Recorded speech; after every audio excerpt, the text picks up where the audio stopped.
মানব ইতিহাসে অনেক মহান ব্যক্তিত্ব এসেছেন, কিন্তু তাদের কারো জীবনই সমগ্র মানবজাতির জন্য পূর্ণাঙ্গ দিশা হয়নি। একমাত্র নবী মুহাম্মদ সাল্লাল্লাহু আলাইহি ওয়াসাল্লামের জীবনই হল আলো, দিশা ও পূর্ণাঙ্গ আদর্শ। তিনি ছিলেন শুধু একজন নবী নন, বরং একজন শিক্ষক, নেতা, শাসক, দয়ালু বন্ধু ও স্নেহশীল স্বামী। তার জীবন মানবতার প্রতিটি দিককে স্পর্শ করেছে। আল্লাহ বলেন, নিশ্চয়ই তোমাদের জন্য আল্লাহর রাসূলের জীবনে রয়েছে উৎকৃষ্ট দৃষ্টান্ত। সূরা আহজাব ২১। রাসূল সাল্লাল্লাহু আলাইহি ওয়াসাল্লামের আগমনের প্রেক্ষাপট। নবীজির আগমনের আগে আরব উপদ্বীপে অন্ধকার বিরাজ করছিল। শিরক ও মূর্তি পূজা, নারী অবমাননা, জুলুম ও অরাজকতা, দারিদ্র্য ও নৈতিক অবক্ষয়। এই অন্ধকার ভেদ করে আল্লাহ প্রেরণ করলেন তার প্রিয় নবী মুহাম্মদ সাল্লাল্লাহু আলাইহি ওয়াসাল্লামকে, যিনি মানবতার জন্য দয়া হয়ে এলেন। আল্লাহ বলেন, আমি আপনাকে সমগ্র বিশ্ববাসীর জন্য রহমত স্বরূপ পাঠিয়েছি। সূরা আনবিয়া ১০৭। নবীজির শৈশব ও কৈশোর। জন্ম ৫৭০ খ্রিস্টাব্দ মক্কায়। পিতার মৃত্যু গর্ভেই, মাতার মৃত্যু অল্প বয়সে। এতিম জীবনের কষ্ট তাকে দয়ালু ও সহানুভূতিশীল করে তুলেছিল। কৈশোর থেকেই তিনি সততা ও বিশ্বস্ততার জন্য পরিচিত ছিলেন। মক্কার মানুষ তাকে বলতো আল আমিন বা বিশ্বস্ত। নবুয়ত লাভ। ৪০ বছর বয়সে হীরা গুহায় ধ্যানরত অবস্থায় প্রথম ওহী নাজিল হল। পড়ুন, আপনার রবের নামে যিনি সৃষ্টি করেছেন। সূরা আলাক ১। এরপর থেকে নবী সাল্লাল্লাহু আলাইহি ওয়াসাল্লামের জীবন এক নতুন দায়িত্বে আবদ্ধ হল। মানবতাকে আল্লাহর একত্ব ও তাওহীদের পথে আহ্বান। মক্কা যুগের দাওয়াত। প্রথম ১৩ বছর নবী সাল্লাল্লাহু আলাইহি ওয়াসাল্লাম মক্কায় ইসলাম প্রচার করেন। তিনি মানুষকে আহ্বান করলেন শিরক ত্যাগ করে এক আল্লাহর ইবাদতে। কষ্ট, নির্যাতন, উপহাস সবকিছু সহ্য করেও তিনি ধৈর্য হারাননি। ছোট্ট একটি মুমিন দল গড়ে ওঠে, যারা তার আলোতে দিশা পেল। মদিনা যুগ। ইসলামী সমাজ প্রতিষ্ঠা। হিজরতের পর মদিনায় ইসলামী সমাজ গড়ে ওঠে। মসজিদের নববী প্রতিষ্ঠা, মুহাজির ও আনসারের ভ্রাতৃত্ব, ন্যায়ভিত্তিক শাসন সবকিছুই নবী সাল্লাল্লাহু আলাইহি ওয়াসাল্লামের নেতৃত্বের অংশ। তিনি যুদ্ধ করেছেন, কিন্তু কখনো জুলুম করেননি। সর্বদা ন্যায় ও মানবতার শিক্ষা দিয়েছেন। নবীদের চরিত্র, আলোকিত দিক। সততা। তিনি কখনো মিথ্যা বলেননি। দয়া। এতিম, দরিদ্র, নারী, পশু সবাই তার দয়ার ছায়া পেয়েছে। ন্যায়পরায়ণতা। শত্রু হলেও কারো প্রতি অবিচার করেননি। ধৈর্য।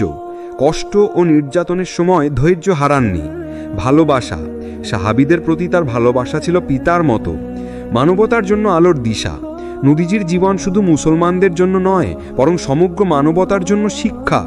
দরিদ্রের জন্য শিক্ষা, সহানুভূতি ও সাহায্য। ধনীর জন্য শিক্ষা, সম্পদকে আল্লাহর পথে ব্যয় করা। নেতাদের জন্য শিক্ষা, ন্যায় ও দায়িত্বশীল শাসন। পরিবারের জন্য শিক্ষা, ভালোবাসা, দয়া ও পারস্পরিক সহযোগিতা। বর্তমান যুগে নবীজির দিশা। আজকের পৃথিবীতে অশান্তি, অন্যায়, অবিচার, নৈতিক অবক্ষয় সবকিছু থেকে মুক্তি পেতে হলে আমাদের নবী সাল্লাল্লাহু আলাইহি ওয়াসাল্লামের আদর্শে ফিরে আসতে হবে। তিনি শিখিয়েছেন, সত্যবাদী হও, দয়ালু হও, অন্যায় করো না, আল্লাহকে ভয় করো, আখিরাতকে মনে রাখো। বাস্তব শিক্ষা। একজন যুবক যদি নবী সাল্লাল্লাহু আলাইহি ওয়াসাল্লামের সততা ও সাহসকে অনুসরণ করে, তবে সে সমাজের জন্য দিশারি হতে পারে। একজন মা যদি নবী সাল্লাল্লাহু আলাইহি ওয়াসাল্লামের পরিবারের প্রতি ভালোবাসা অনুসরণ করে, তবে তার ঘর জান্নাতের বাগান হয়ে উঠতে পারে। রাসূলুল্লাহ সাল্লাল্লাহু আলাইহি ওয়াসাল্লামের জীবন এক আলোকিত দিশা, যা মানবতাকে অন্ধকার থেকে মুক্তি দেয়। আমাদের কর্তব্য হলো তার আদর্শে জীবন সাজানো। আল্লাহ বলেন, যে আমার রাসূলকে অনুসরণ করে সে সৎপথ লাভ করেছে। সূরা নূর ৫৪। মানুষের জীবন যদি একটি অট্টালিকা হয়, তবে তার ভিত্তি হল ঈমান। ঈমান ছাড়া কোনো কাজের মূল্য নেই।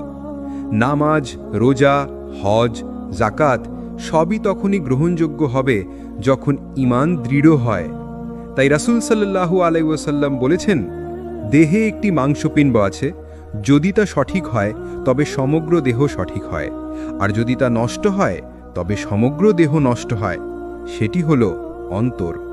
বুখারী, মুসলিম। ঈমান কি? ঈমান হল আল্লাহকে একমাত্র রব ও ইলাহা হিসেবে বিশ্বাস করা, তার ফেরেশতা, কিতাব, রাসূল, আখিরাত ও তাকদীরে বিশ্বাস করা। অন্তরে বিশ্বাস, মুখে স্বীকৃতি, অঙ্গ প্রত্যঙ্গে বাস্তবায়ন। আল্লাহ বলেন, সফল হলো সেই মুমিনরা যারা তাদের রবের প্রতি ঈমান এনেছে। সূরা মুমিনুন 1-2। ঈমানের বৈশিষ্ট্য: দৃঢ় বিশ্বাস, কোনো সন্দেহ বা দ্বিধা ছাড়া আল্লাহকে একমাত্র উপাস্য মানা। আল্লাহর ভয় ও ভালোবাসা, আল্লাহর ভয় করা এবং তার শাস্তিকে ভয় করা। অঙ্গ প্রত্যঙ্গের আনুগত্য, নামাজ, রোজা, সদকা, দোয়া সবই ঈমানের প্রকাশ। ঈমান দুর্বল হলে, যখন ঈমান দুর্বল হয় তখন গুনাহে অভ্যস্ত হয়ে পড়ে মানুষ। নামাজে অলসতা আসে, দুনিয়ার প্রতি অতিরিক্ত আসক্তি হয়, আখিরাতের ভয় হারিয়ে যায়। রাসূল সাল্লাল্লাহু আলাইহি ওয়াসাল্লাম বলেছেন, মুমিনের ঈমান কখনো বাড়ে, কখনো কমে। মুসলিম। ঈমান দৃঢ় করার উপায়: কুরআন তিলাওয়াত। কুরআন হলো ঈমানের খাদ্য। প্রতিদিন কুরআন পাঠ ঈমানকে শক্তিশালী করে। নমাজে খুশু, মনোযোগ দিয়ে নামাজ পড়া অন্তরকে পরিশুদ্ধ করে। আল্লাহর স্মৃতি, জিকর, দোয়া ও ইস্তিগফার ঈমানকে জীবিত রাখে। সদকা ও নেক কাজ, অসহায়দের সাহায্য করা ঈমানকে দৃঢ় করে। সৎ পরিবেশ, ভালো বন্ধু ও মজলিসে থাকা ঈমানের জ্বালানি।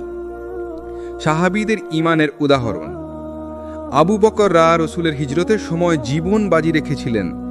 বিলালরা জুলুমের সময় বারবার বলেছিলেন, আহাদ আহাদ, অর্থাৎ এক আল্লাহ, এক আল্লাহ। খুবাইবরা মৃত্যুদণ্ডের সময়ও রাসূল সাল্লাল্লাহু আলাইহি ওয়াসাল্লামের প্রতি ভালোবাসায় অটল ছিলেন। তাদের ঈমানই তাদের জান্নাতের পথে এগিয়ে নিয়ে গেছিল। বর্তমান যুগে ঈমানের প্রয়োজন। আজকের যুগে নানা ফিতনা, দুনিয়ার মোহ, অশ্লীলতা ও অন্যায়, শিরক ও কুসংস্কার, অবিশ্বাস ও ধর্মবিদ্বেষ, এসব থেকে বাঁচতে হলে আমাদের ঈমানকে শক্তিশালী করতে হবে। বাস্তব শিক্ষা: একজন যুবক যার হাতে টাকা পয়সা ও সুযোগ ছিল, কিন্তু ঈমানের দৃঢ়তার কারণে সে হারাম কাজ থেকে বেঁচে গেল। কিয়ামতের দিন তার ঈমানই হবে মুক্তির কারণ। অন্যদিকে একজন ব্যক্তি দুনিয়ার চাকচিক্যে মগ্ন হয়ে ঈমানকে ভুলে গেল, শেষমেশ তার পরিণতি হলো ব্যর্থতা। দোয়া: রাসূল সাল্লাল্লাহু আলাইহি সাল্লাম প্রায়ই এই দোয়া করতেন, হে অন্তর পরিবর্তনকারী, আমার অন্তরকে আপনার দ্বীনের উপর দৃঢ় রাখুন। তিরমিজি। ঈমান হলো মুমিনের জীবনের মূল ভিত্তি। দৃঢ় ঈমান ছাড়া দুনিয়ার জীবন আলোকিত হয় না, আখিরাতেও সফলতা পাওয়া যায় না। তাই আমাদের কর্তব্য হলো প্রতিদিন ঈমানকে শক্তিশালী করা, কুরআন, নামাজ, জিকর, সদকা ও তওবার মাধ্যমে। আল্লাহ বলেন, যারা ঈমান এনেছে এবং সৎ কাজ করেছে তাদের জন্য রয়েছে জান্নাত। সূরা বাকারা ৮২। মানুষের অন্তর সর্বদা প্রশান্তি খোঁজে। কেউ ধন সম্পদে খোঁজে, কেউ খ্যাতিতে, কেউ আবার আনন্দে। কিন্তু প্রকৃত প্রশান্তি আসে কেবল আল্লাহ এর ইবাদতে। বিশেষ করে নামাজ হলো সেই ইবাদত যা সরাসরি বান্দাকে তার রাবের সাথে সংযুক্ত করে। আল্লাহ বলেন, স্মরণ রেখো, আল্লাহর স্মরণেই অন্তর প্রশান্তি লাভ করে। সূরা রাদ ২৮। নামাজের মর্যাদা। ইসলামের স্তম্ভ। রাসূল আল্লাহু আকবার বলেছেন, ইসলামের ভিত্তি ৫টি বিষয়ে প্রতিষ্ঠিত: শাহাদাত, নামাজ, রোজা, যাকাত ও হজ। বুখারী, মুসলিম। কিয়ামতের প্রথম প্রশ্ন। কিয়ামতের দিনে বান্দার প্রথম হিসাব হবে নামাজ নিয়ে। যদি নামাজ সঠিক হয়, অন্য আমল সহজ হবে। মুমিনের পরিচয়। নামাজ মানুষকে অন্যদের থেকে আলাদা করে। যারা নামাজ প্রতিষ্ঠা করে তারা প্রকৃত মুমিন। নামাজের উপকারিতা। আল্লাহর সাথে সম্পর্ক। দিনে ৫ বার নামাজ বান্দাকে আল্লাহর সাথে সংযুক্ত করে। পাপ থেকে বিরত রাখা। আল্লাহ বলেন, নিশ্চয়ই নামাজ অশ্লীলতা ও মন্দ কাজ থেকে বিরত রাখে। সূরা আনকাবুত ৪৫। অন্তরের প্রশান্তি। সেজদার সময় মানুষ পৃথিবীর সমস্ত দুশ্চিন্তা ভুলে যায়। জান্নাতের পথ। নিয়মিত নামাজ জান্নাতের অন্যতম মাধ্যম। নামাজ অবহেলার পরিণতি। অন্তরে অশান্তি ও অন্ধকার নেমে আসে। দুনিয়ায় অভাব, অনটন, ব্যর্থতা দেখা দেয়। কিয়ামতের দিনে নামাজ অবহেলার কারণে জাহান্নামে যেতে হতে পারে। আল্লাহ বলেন, জাহান্নামে নিক্ষিপ্তদের জিজ্ঞেস করা হবে, কি তোমাদের এখানে নিয়ে এলো? তারা বলবে, আমরা নামাজ আদায়কারীদের অন্তর্ভুক্ত ছিলাম না। সূরা মুদ্দাসির 42-43। ইবাদতের গুরুত্ব। নামাজ ছাড়াও অন্য ইবাদত রয়েছে যা বান্দাকে আল্লাহর নিকটবর্তী করে। রোজা অন্তর পরিশুদ্ধ করে ও তাকওয়া বৃদ্ধি করে। যাকাত সম্পদকে পবিত্র করে ও দরিদ্রের সহায়ক হয়। হজ জীবনের একবারের ফরজ যা আত্মাকে নবজন্মের মতো করে দেয়। দোয়া ও জিকর প্রতিদিনের সঙ্গী যা আল্লাহকে মনে রাখার মাধ্যম। নামাজে খুশু বা মনোযোগ। নামাজ শুধু শরীরের কাজ নয়, এটি অন্তরের ইবাদত। মনোযোগ দিয়ে কোরআনের আয়াত পড়া, অর্থ বোঝার চেষ্টা করা, সেজদায় আন্তরিক দোয়া করা, এগুলো নামাজে খুশু আনে এবং হৃদয়ে প্রশান্তি দেয়। সাহাবীদের নামাজের প্রতি ভালোবাসা। আলীরা যুদ্ধের সময় শরীরে তীর গেঁথে গেলে নামাজে দাঁড়িয়ে তা টেনে বের করতেন যেন ব্যথা অনুভব না হয়। আবু দারদা বলতেন, নামাজ হলো আমার চোখের শীতলতা। রাসূল আল্লাহু আকবার কষ্টের সময় বলতেন, হে বিলাল, আজান দাও, আমাদের শান্তি দাও। বাস্তব শিক্ষা। একজন যুবক যিনি ব্যবসা ও ব্যস্ততার মাঝেও প্রতিদিন 5 ওয়াক্ত নামাজ পড়তেন, তার অন্তরে সব সময় প্রশান্তি থাকত। অন্যদিকে একজন ধনী নামাজ অবহেলা করত। অনেক সম্পদ থাকা সত্ত্বেও তার অন্তরে প্রশান্তি ছিল না। দোয়া। নামাজ শেষে প্রায়শই এই দোয়া করা উচিত। হে আমার রাব, আমাকে নামাজ কায়েমকারীদের অন্তর্ভুক্ত করুন এবং আমার সন্তানদেরও। সূরা ইব্রাহিম 40। নামাজ ও ইবাদত হলো মুমিনের হৃদয়ের প্রশান্তি। নামাজ অবহেলা করা মানে অন্ধকারে ডুবে যাওয়া, আর নামাজ ঠিকভাবে আদায় করা মানে আল্লাহর নিকটবর্তী হওয়া ও জান্নাতের পথে চলা। রাসূল আল্লাহু আকবার বলেছেন, যে ব্যক্তি নামাজকে অটলভাবে প্রতিষ্ঠা করে, কিয়ামতের দিন তা তার জন্য আলো, প্রমাণ ও মুক্তির মাধ্যম হবে। আহমদ। মানুষের সৌন্দর্য তার মুখে নয়, বরং তার চরিত্রে। ইসলামের দৃষ্টিতে একজন প্রকৃত মুমিন সেই ব্যক্তি যার আচার আচরণ, কথা ও কাজ সবই সুন্দর চরিত্রের প্রতিফলন। আর চরিত্রের মধ্যে সবচেয়ে বড় বৈশিষ্ট্য হল সততা ও নৈতিকতা। রাসূল সাল্লাল্লাহু আলাইহি ওয়াসাল্লাম বলেছেন, আমি উত্তম চরিত্রকে পূর্ণতা দান করার জন্যই প্রেরিত হয়েছি। মুয়াত্তা মালিক। সততার গুরুত্ব। ঈমানের সাথে সম্পর্ক। রাসূল সাল্লাল্লাহু আলাইহি ওয়াসাল্লাম বলেছেন, সত্যবাদিতা নেকির দিকে নিয়ে যায় আর নেকি জান্নাতের দিকে নিয়ে যায়। বুখারী, মুসলিম। সমাজে আস্থা। একজন সৎ মানুষের কথায় সমাজ ভরসা করে। ব্যবসা, লেনদেন, দাওয়াত সবকিছুতেই সততা আস্থা তৈরি করে। আল্লাহর প্রিয় বান্দা হওয়া। আল্লাহ সত্যবাদীদের ভালোবাসেন এবং তাদের জন্য জান্নাতের প্রতিশ্রুতি দিয়েছেন। অসততার ক্ষতি। অন্তরে কালিমা জমা হওয়া। মিথ্যা ও প্রতারণা মানুষের অন্তরকে অন্ধকারময় করে। আল্লাহর ক্রোধ। আল্লাহ বলেন, আল্লাহ মিথ্যাবাদীদের ভালোবাসেন না। সূরা আলে ইমরান। কিয়ামতের দিনে লাঞ্ছনা। রাসূল সাল্লাল্লাহু আলাইহি ওয়াসাল্লাম বলেছেন, মুনাফিকের 3টি আলামত আছে। কথা বললে মিথ্যা বলে, প্রতিশ্রুতি দিলে ভঙ্গ করে, আমানত পেলে খেয়ানত করে। নৈতিকতার সৌন্দর্য। নৈতিকতা শুধু ভালো কথাবার্তা নয়, বরং হাসি মুখে কথা বলা, মানুষের কষ্টে পাশে দাঁড়ানো, ধৈর্য ধারণ, অন্যায়ে না জড়ানো। রাসূল সাল্লাল্লাহু আলাইহি ওয়াসাল্লাম বলেছেন, তোমাদের মধ্যে সেই ব্যক্তি আমার নিকটতম হবে যার চরিত্র সবচেয়ে উত্তম। তিরমিজি। সাহাবীদের সততা ও চরিত্র। আবু বকর রাদিয়াল্লাহু আনহু ছিলেন সর্বাধিক সত্যবাদী, তাই তাকে বলা হয়েছিল আস-সিদ্দিক। উমর রাদিয়াল্লাহু আনহু ছিলেন ন্যায় বিচারের প্রতীক। তার শাসনামলে দুর্বল ও শক্তিশালী সবার জন্য সমান বিচার হতো। ওসমান রাদিয়াল্লাহু আনহু ছিলেন লজ্জাশীল ও উদার। আলী রাদিয়াল্লাহু আনহু ছিলেন জ্ঞানের ভাণ্ডার ও সাহসী। বাস্তব জীবনে সততার প্রয়োজন। আজকের দুনিয়ায় ব্যবসায় প্রতারণা, পরীক্ষায় নকল, চাকরিতে ঘুষ, কথায় মিথ্যা এসব সমাজকে ধ্বংস করছে। কিন্তু যদি প্রতিটি মানুষ সততা ও নৈতিকতার আলোয় আলোকিত হয়, তবে সমাজে শান্তি ও ন্যায় বিচার প্রতিষ্ঠিত হবে। ছোট ছোট নৈতিক শিক্ষা। হাসি মুখে সালাম দেওয়া, এটি একটি সদকা। কাউকে কষ্ট না দেওয়া।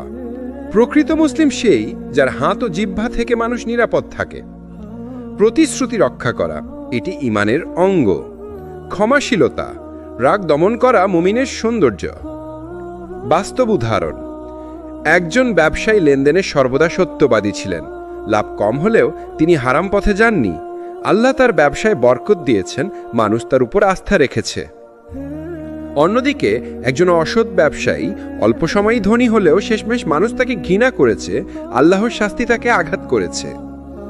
দোয়া: রাসূল সাল্লাল্লাহু আলাইহি ওয়াসাল্লাম এই দোয়া করতেন, হে আল্লাহ, আমাকে সত্য কথা বলার শক্তি দিন এবং মিথ্যা থেকে বাঁচিয়ে রাখুন। সততা ও নৈতিকতা ছাড়া একজন মুসলিমের ঈমান পূর্ণ হয় না। সত্যবাদিতা জান্নাতের পথে নিয়ে যায়, আর মিথ্যা ও প্রতারণা জাহান্নামের দিকে ঠেলে দেয়। তাই আমাদের প্রত্যেকের কর্তব্য হল সর্বদা সত্য বলা, আমানত রক্ষা করা, ন্যায় ও নৈতিকতায় অটল থাকা। রাসূল সাল্লাল্লাহু আলাইহি ওয়াসাল্লাম বলেছেন, সর্বোত্তম মানুষ সেই যে মানুষের জন্য কল্যাণকর। আহমদ। মানুষ সামাজিক জীব, একা একা সে বাঁচতে পারে না। তাই ইসলাম শুধু ব্যক্তিগত ইবাদতের কথা বলে না, বরং সমাজ গঠনের শিক্ষা দেয়। সেই সমাজ গঠনের মূল ভিত্তি হল সহানুভূতি ও ভ্রাতৃত্ব। রাসূল সাল্লাল্লাহু আলাইহি ওয়াসাল্লাম বলেছেন, মুমিনরা একে অপরের প্রতি ভালোবাসা, দয়া ও সহানুভূতিতে এক দেহের মতো। দেহের কোনো অঙ্গ ব্যথিত হলে সমগ্র দেহই জ্বরে আক্রান্ত হয়। বুখারী, মুসলিম। ইসলামে ভ্রাতৃত্বের গুরুত্ব, ঈমানের শর্ত।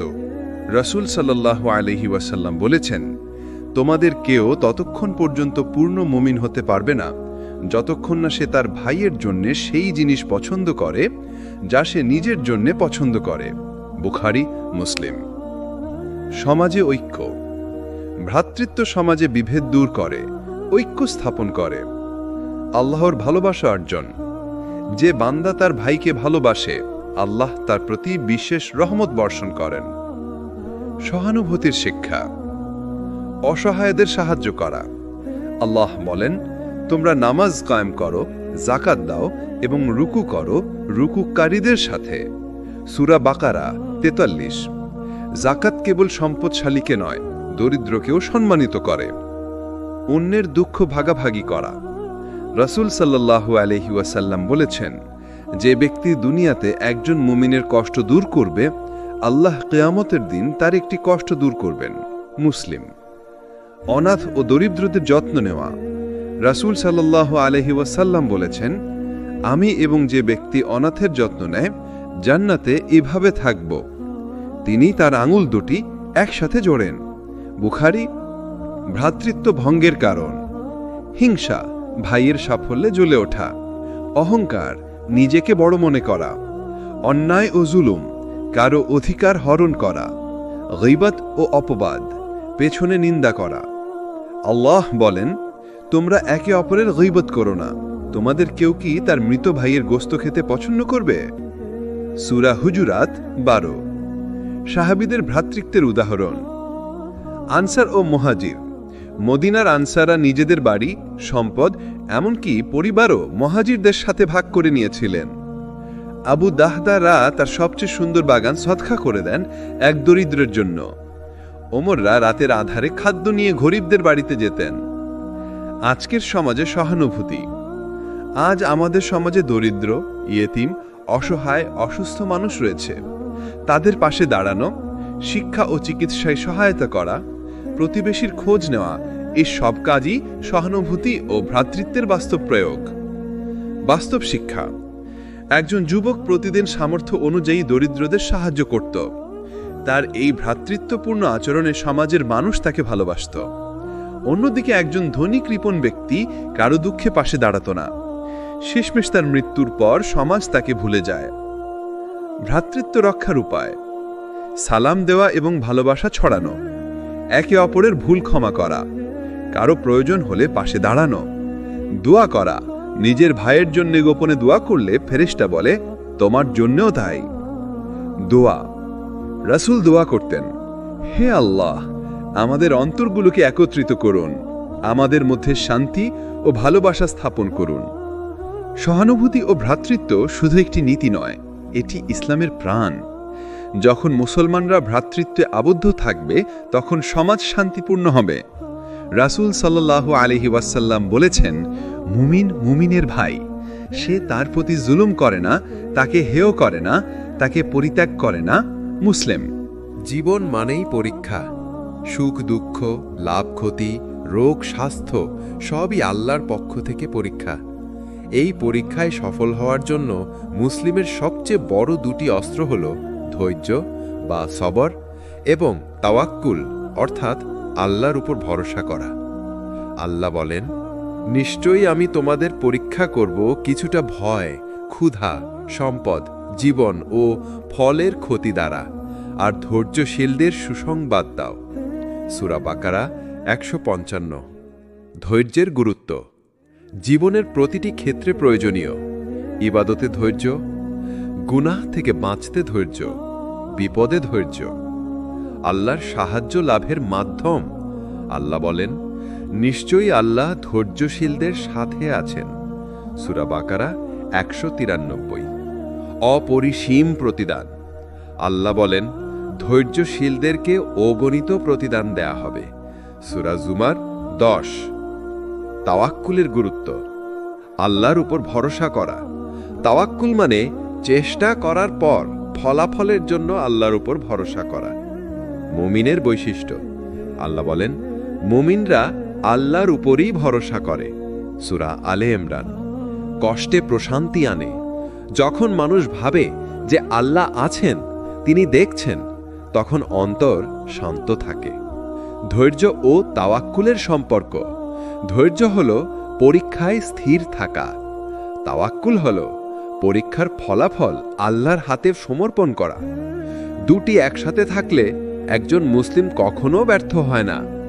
নবীদের উদাহরণ আইয়ুব আলাইহিস সালাম বছরের পর বছর অসুস্থ ছিলেন, কিন্তু ধৈর্য হারাননি। বলেছিলেন, রাব্বি, আমাকে কষ্ট স্পর্শ করেছে, আর আপনি সবচেয়ে দয়ালু। আল্লাহ তাকে শিফা ও বরকত দান করেছিলেন। ইব্রাহিম আলাইহিস সালাম, তাকে অগ্নিতে নিক্ষেপ করা হলো, ছেলের কুরবানির আদেশ হলো, কিন্তু তিনি সর্বদা তাওয়াক্কুল করেছিলেন। মুহাম্মদ সাল্লাল্লাহু আলাইহি ওয়াসাল্লাম তায়েফে পাথর খেয়ে রক্তাক্ত হলেও ধৈর্য ধারণ করেছিলেন। বলেছিলেন, হে আল্লাহ, যদি তুমি আমার উপর রুষ্ট না হও তবে আমি কিছু পরোয়া করি না। ধৈর্যের ধরন ইবাদতে ধৈর্য, প্রতিদিন নামাজ, রোজা, কুরআন। গুনাহ থেকে বিরত থাকার ধৈর্য, হারাম সুযোগ পেলেও না বলা। বিপদে ধৈর্য, রোগ, দারিদ্র্য, কষ্ট সহ্য করা। বাস্তব জীবনের শিক্ষা একজন দরিদ্র শ্রমিক প্রতিদিন কষ্ট করে কাজ করেন, তবু নামাজে অটল থাকেন। তার ধৈর্যই তাকে জান্নাতের পথে নিয়ে যাবে। একজন ব্যবসায়ী লোক লোকসানে পড়লেও হাল ছাড়েননি। তিনি আল্লাহর উপর ভরসা করে আবার চেষ্টা করেছেন। শেষমেশ আল্লাহ তার রিজিক বাড়িয়ে দিয়েছেন। ধৈর্য ও তাওয়াক্কুল না থাকলে অস্থিরতা আসে, হতাশা গ্রাস করে, মানুষ হারাম পথে যায়। আল্লাহ বলেন, কোনো বিপদ আল্লাহর অনুভূতি ছাড়া আসে না, আর যে আল্লাহর উপর ভরসা করে তিনি তার জন্য যথেষ্ট। সূরা আত-তালাক ৩। দোয়া রাসূল সাল্লাল্লাহু আলাইহি ওয়াসাল্লাম প্রায় দোয়া করতেন, হে আল্লাহ, আমাকে ধৈর্য দান করুন এবং আমার অন্তরকে আপনার উপর তাওয়াক্কুলে দৃঢ় করুন। ধৈর্য ও তাওয়াক্কুল হল মুমিনের ঢাল। জীবনের ঝড় ঝঞ্ঝায় এই দুটি গুণ যাকে ঘিরে রাখে, সে কখনো পরাজিত হয় না। রাসূল সাল্লাল্লাহু আলাইহি ওয়াসাল্লাম বলেছেন, মুমিনের অবস্থা বিস্ময়কর, তার প্রতিটি অবস্থাই কল্যাণকর। সুখ পেলে সে শুকরিয়া দেয়, তা তার জন্য কল্যাণ। কষ্ট পেলে সে ধৈর্য ধরে, তাও তার জন্য কল্যাণ। ইসলামের আলো কেবল নিজের জন্য নয়, বরং সমগ্র মানবজাতির জন্য। তাই একজন মুসলিমের দায়িত্ব হলো আল্লাহের দ্বীনকে অন্যের কাছে পৌঁছে দেওয়া। দাওয়াত বা দ্বীন প্রচার শুধু আলেমদের কাজ নয়, বরং প্রতিটি মুমিনের দায়িত্ব। আল্লাহ বলেন, তোমরা মানুষের মধ্যে সেই উম্মত হয়েছ যারা কল্যাণের দিকে আহ্বান করে, সৎ কাজের নির্দেশ দেয় এবং অসৎ কাজ থেকে নিষেধ করে। সূরা আলী ইমরান ১১০। দাওয়াতের গুরুত্ব রাসূলদের মিশন সব নবী রাসূল দাওয়াতের মাধ্যমে আল্লাহের দিন প্রতিষ্ঠা করেছেন। সর্বশ্রেষ্ঠ কাজ, রাসূল সাল্লাল্লাহু আলাইহি ওয়াসাল্লাম বলেছেন, তোমাদের মধ্যে সর্বোত্তম সেই ব্যক্তি যে কুরআন শিখে এবং অন্যকে শেখায়। বুখারী। আল্লাহর নিকট প্রিয় কাজ, একজন মানুষ যদি দাওয়াতের মাধ্যমে হিদায়াত পায় তা পৃথিবীর সব কিছুর চেয়ে উত্তম। রাসূল সাল্লাল্লাহু আলাইহি ওয়াসাল্লামের দাওয়াতের পদ্ধতি। সততা ও উত্তম চরিত্র। দাওয়াতের আগে রাসূল সাল্লাল্লাহু আলাইহি ওয়াসাল্লাম তার চরিত্র দ্বারা মানুষকে আকৃষ্ট করতেন। মক্কার মানুষ তাকে বলতো আল আমিন, বিশ্বস্ত। ক্রমিক শিক্ষা। তিনি প্রথমে তাওহীদ ও ঈমানের দিকে আহ্বান করেছেন, ধীরে ধীরে ফরজ ও হারাম সম্পর্কে শিক্ষা দিয়েছেন। ধৈর্য ও সহনশীলতা। তায়েফে প্রত্যাখ্যাত হয়েও তিনি ধৈর্য ধারণ করেছিলেন। মক্কায় 13 বছর কষ্ট সহ্য করেছেন। ভালোবাসা ও দয়া। রাসূল সাল্লাল্লাহু আলাইহি ওয়াসাল্লাম মানুষের সাথে কোমল আচরণ করতেন। তিনি বলতেন, তোমরা মানুষকে সহজ করে দাও, কঠিন করো না, সুসংবাদ দাও, ভীতি প্রদর্শন করো না। বুখারী ও মুসলিম। দাওয়াতের উপায়, কুরআন ও সুন্নাহর আলোকে কথা বলা, নিজের মতামত নয় বরং আল্লাহ ও তার রাসূল সাল্লাল্লাহু আলাইহি ওয়াসাল্লামের বাণী পৌঁছে দেওয়া। আচরণের মাধ্যমে দাওয়াত। একজন মুসলিমের আচরণই দাওয়াতের সবচেয়ে বড় মাধ্যম। নরম ভাষা ব্যবহার। আল্লাহ মুসা আলাইহিকে ফিরআউনের কাছে পাঠিয়ে বলেছিলেন, তার সাথে কোমল ভাষায় কথা বলো। সূরা তোহা 44। আধুনিক মাধ্যম ব্যবহার। আজকের যুগে বই, ভিডিও, সামাজিক যোগাযোগ মাধ্যম দাওয়াতের গুরুত্বপূর্ণ উপায়। দাওয়াতের প্রতিবন্ধকতা। অজ্ঞতা। জ্ঞান না থাকলে মানুষ দাওয়াত বুঝতে পারে না। অহংকার। ফেরাউনের মতো অনেকে অহংকারে হিদায়াত গ্রহণ করে না। সমাজের চাপ। অনেকেই সমাজের ভয়ে দিনের কথা বলে না। ধৈর্যের অভাব। দাওয়াতের কাজ সহজ নয়। কষ্ট, উপহাস, বিরোধিতা সহ্য করতে হয়। সাহাবীদের দাওয়াত। মুসআব বিন উমাইর রাদি মদিনায় গিয়ে অল্প সময়ে অসংখ্য মানুষকে ইসলামে দাওয়াত দিয়েছিলেন। আবু বকর রাদি তার দাওয়াতের মাধ্যমে উসমান, তলহা, জুবায়ের, সাদ সহ অনেক বড় সাহাবী ইসলাম গ্রহণ করেছিলেন। উমর রাদিয়াল্লাহু আনহু ইসলাম গ্রহণের পর দাওয়াতের শক্তি দ্বিগুণ হয়ে গিয়েছিল। বাস্তব শিক্ষা। একজন সাধারণ মানুষ যিনি অফিসে নামাজ পড়েন, হারাম থেকে বিরত থাকেন এবং সৎভাবে চলেন, তার আচরণই অনেককে দাওয়াতের দিকে আকৃষ্ট করে। অন্যদিকে কেউ যদি নামাজ পড়ে কিন্তু মিথ্যা বলে, প্রচারণা করে, তাহলে তার দিনের দাওয়াত গ্রহণযোগ্য হয় না। দাওয়াতের শিষ্টাচার। নিজে আমল করা, তারপর দাওয়াত দেওয়া। ধৈর্যশীল হওয়া। মানুষের স্তর অনুযায়ী শিক্ষা দেওয়া। গোপনে এবং প্রকাশ্যে দাওয়াতের ভারসাম্য রাখা। দোয়া। রাসূল সাল্লাল্লাহু আলাইহি ওয়াসাল্লাম দোয়া করতেন, হে আল্লাহ, আমার কথাগুলো মানুষের অন্তরে গ্রহণযোগ্য করে দিন। দাওয়াত ও দিন প্রচার হলো ইসলামের প্রাণ। রাসূল সাল্লাল্লাহু আলাইহি ওয়াসাল্লামের জীবন আমাদের শিক্ষা দেয়, সততা, ধৈর্য, ভালোবাসা ও জ্ঞানের মাধ্যমে মানুষকে দিনের দিকে আহ্বান করতে হবে। আল্লাহ বলেন, তুমি তোমার প্রভুর পথে আহ্বান করো জ্ঞান ও সুন্দর উপদেশের মাধ্যমে, আর তাদের সাথে উত্তমভাবে বিতর্ক করো। সূরা নাহাল 125। ইসলাম শুধু ব্যক্তিগত জীবন ও সমাজ গঠনের কথা বলে না, পারিবারিক জীবনকেও গুরুত্ব দেয়। পারিবারিক সম্পর্ক হলো সমাজের ভিত্তি। যদি পরিবার সুসংহত ও শান্তিপূর্ণ হয়, সমাজও শান্ত হয়।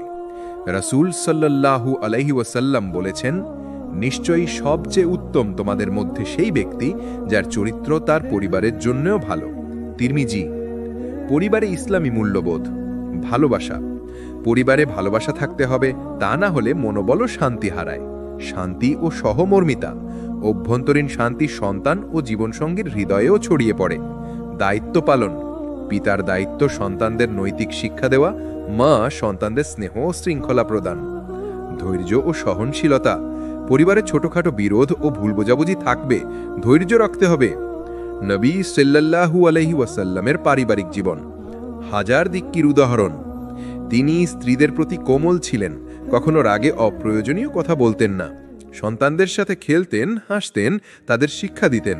সন্তানদের প্রতি দয়া। হাফসা, ফাতিমা, হাসিনদের সাথে কোমল আচরণ, তাদেরকে নামাজ ও ঈমান শিক্ষা দেওয়া। স্ত্রীদের প্রতি সম্মান। খালিদা রাদিয়াল্লাহ, আয়েশা রাদিয়াল্লাহ, সকল স্ত্রীর সঙ্গে সদয় ও ন্যায়পরায়ণ আচরণ। পারিবারিক বিতর্কে শান্তভাবে সমাধান। পারিবারিক সম্পর্কের মূলনীতি। পতি ও স্ত্রীর সম্পর্ক। সম্মান, ভালোবাসা, সহানুভূতি। আল্লাহর সেবা হিসেবে পরিবারকে দেখা। সন্তান ও অভিভাবক। সন্তানদের নৈতিক শিক্ষা, নামাজ ও কোরআনের শিক্ষা। উদাহরণ হিসেবে জীবনযাপন। প্রবীণ ও বৃদ্ধের যত্ন। বাবা মা বা বৃদ্ধের সেবা ও শ্রদ্ধা। রাসূল সাল্লাল্লাহু আলাইহি ওয়াসাল্লাম বলেন, মায়ের সাথে ভালো ব্যবহার করো, যাতে আল্লাহ তোমার সাথে দয়া করুক। বুখারী ও মুসলিম। পারিবারিক জীবনের চ্যালেঞ্জ, মতবিরোধ ও কল্পনাপ্রসূত সমস্যা সহজভাবে সমাধান করা উচিত। অর্থনৈতিক চাপ, পরিবারে বোঝা ভাগ করে নেওয়া, সময় ব্যবস্থাপনা, সন্তান, পরিবার ও ইবাদতের মধ্যে ভারসাম্য বজায় রাখা। বাস্তব উদাহরণ, হাশিমি পরিবার। নবী তার পরিবারকে সর্বদা ইবাদতে অনুপ্রাণিত করতেন। আজকের যুগে একটি মুসলিম পরিবার যদি নামাজ, সদকা, দয়া ও সম্মান বজায় রাখে, তার সন্তানও সৎ চরিত্রের হবে। পরিবারকে আলোকিত রাখার উপায়, প্রতিদিন কিছু সময় পরিবারের সাথে কাটানো, সন্তানদের নৈতিক শিক্ষা ও আল্লাহ ভয় শেখানো, স্ত্রী বা স্বামীকে সম্মান ও ভালোবাসা দেখানো, সমস্যা সমাধানের সংযম ও ধৈর্য ধারণ করা। দোয়া, রাসূল সাল্লাল্লাহু আলাইহি ওয়াসাল্লাম দোয়া করতেন, হে আল্লাহ, আমাদের পরিবারকে শান্তি, ভালোবাসা ও নৈতিকতায় পূর্ণ করো, আমাদের সন্তানদেরকে সত্যের পথে চলতে সাহায্য করো। পারিবারিক জীবন হল সমাজের প্রাথমিক কোষ।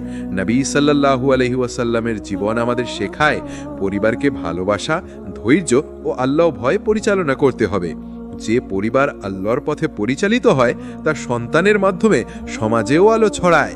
মানুষের জীবন হল দুনিয়া ও আখেরাতের সমন্বয়। শুধু দুনিয়ার সুখের জন্যে কাজ করলে আখেরাত হারায়, আর শুধুমাত্র আখিরাতের জন্য দুনিয়ার দায়িত্ব উপেক্ষা করলে জীবন অপ্রয়োজনীয় চাপ ও কষ্টে ভরে যায়। তাই একজন মুসলিমের জীবনের মূল শিক্ষা হল দুনিয়া ও আখিরাতের ভারসাম্য বজায় রাখা। আল্লাহ বলেন, এই দুনিয়া শুধুই খেলা ও বিনোদন, তবে যা আল্লাহর স্মরণে ও নেক কাজের মাধ্যমে অর্জিত হয় তাই চিরন্তন কল্যাণ। সূরা আল-আনআম ৩২। দুনিয়ার প্রকৃতি পরিবর্তনশীল।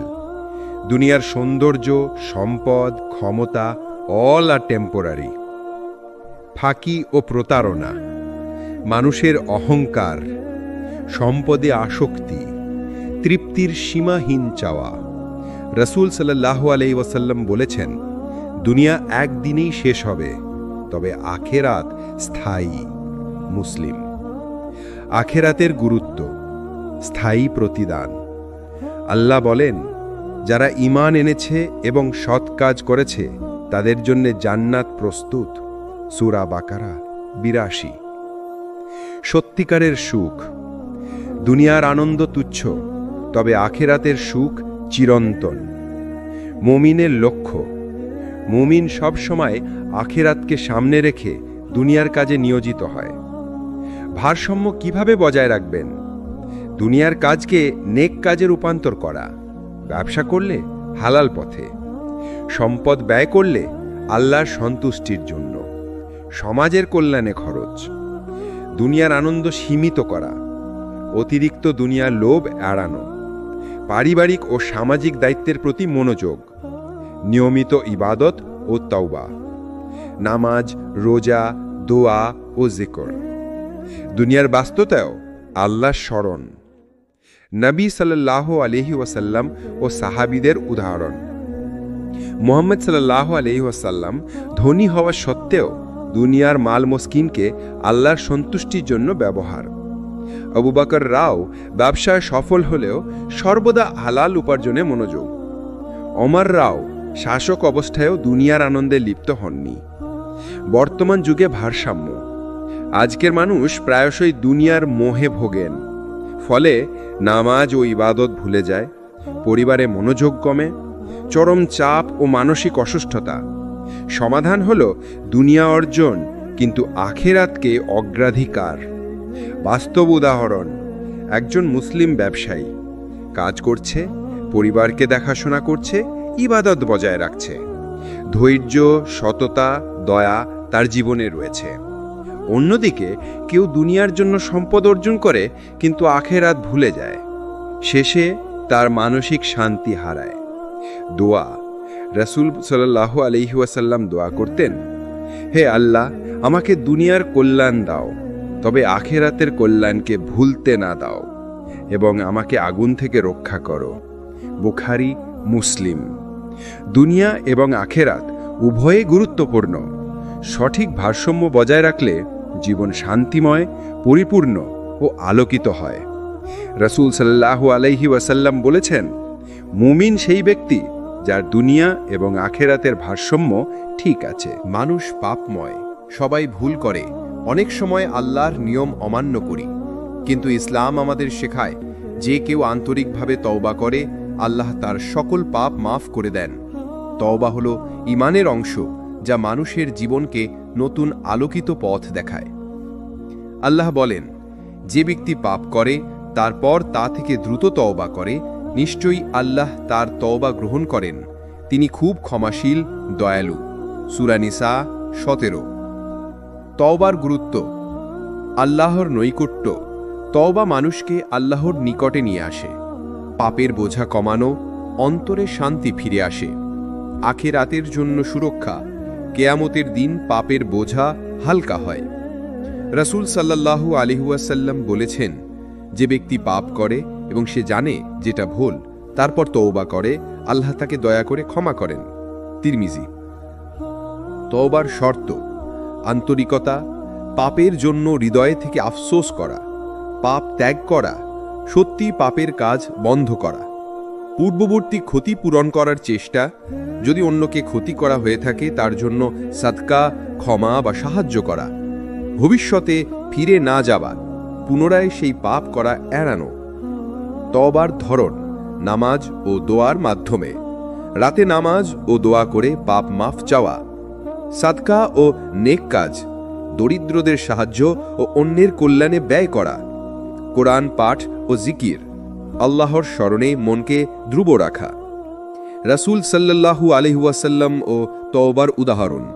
রাসূল সাল্লাল্লাহু আলাইহি ওয়াসাল্লাম সর্বদা তওবার অনুশীলন করতেন। তিনি বলতেন, আমি সর্বদা আল্লাহর কাছে তওবা করি, দিনেও শতাধিকবার। সাহাবারা অনুপ্রাণিত হয়ে প্রতিদিন পাপ থেকে ফিরে আসার চেষ্টা করতেন। বাস্তব জীবনে তওবার প্রভাব। একজন যুবক যে গুনাহে অভ্যস্ত ছিল, প্রতিদিন তওবা করে নিজেকে আল্লাহর পথে ফিরিয়ে আনল। তার জীবন আলোকিত হল, মানসিক শান্তি ফিরে এলো, সমাজে সে এখন দৃষ্টান্ত।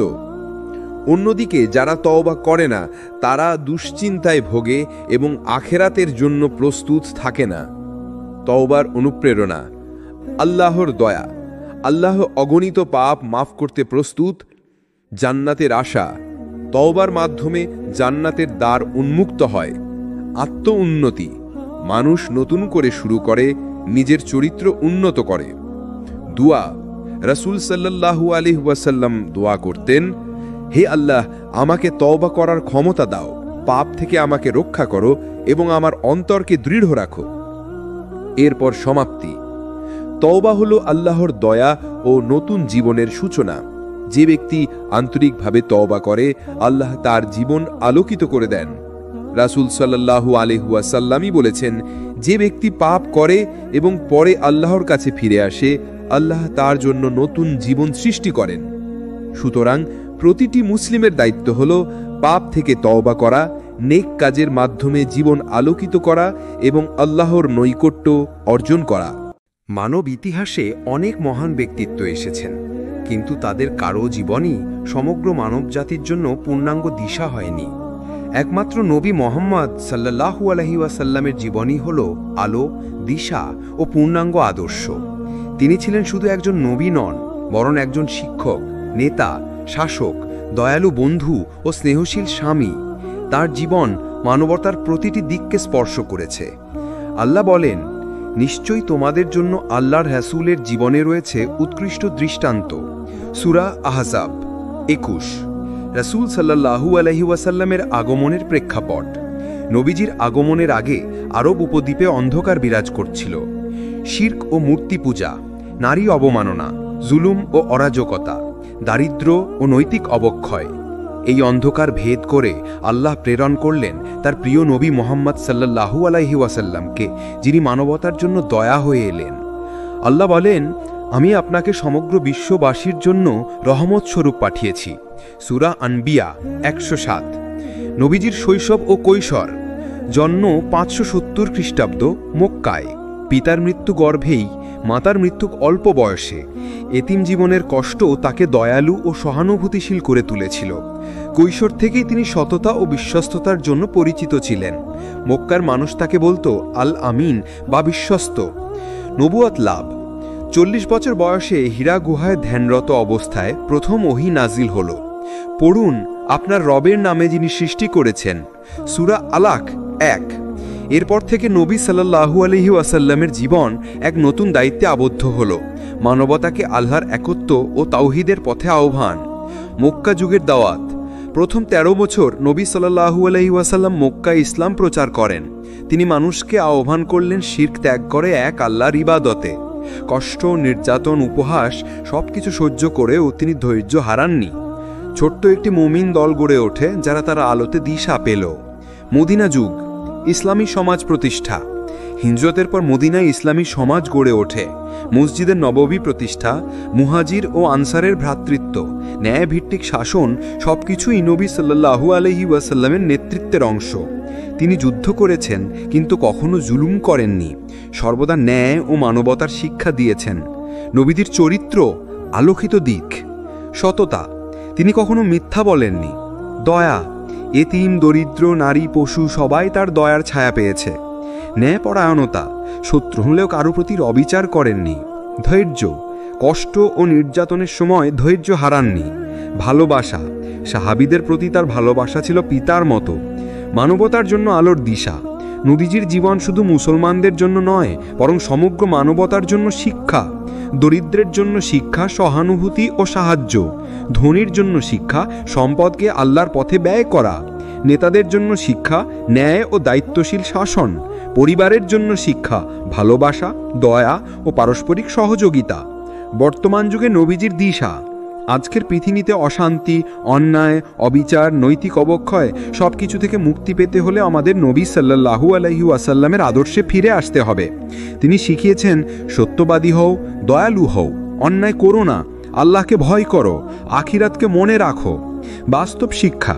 একজন যুবক যদি নবী সাল্লাল্লাহু আলাইহি ওয়াসাল্লামের সততা ও সাহসকে অনুসরণ করে তবে সে সমাজের জন্য দিশারি হতে পারে। একজন মা যদি নবী সাল্লাল্লাহু আলাইহি ওয়াসাল্লামের পরিবারের প্রতি ভালোবাসা অনুসরণ করে তবে তার ঘর জান্নাতের বাগান হয়ে উঠতে পারে। রাসূলুল্লাহ সাল্লাল্লাহু আলাইহি ওয়াসাল্লামের জীবন এক আলোকিত দিশা যা মানবতাকে অন্ধকার থেকে মুক্তি দেয়। আমাদের কর্তব্য হলো তার আদর্শে জীবন সাজানো।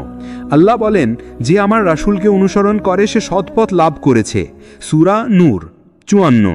মানুষের জীবন যদি একটি অট্টালিকা হয় তবে তার ভিত্তি হল ঈমান।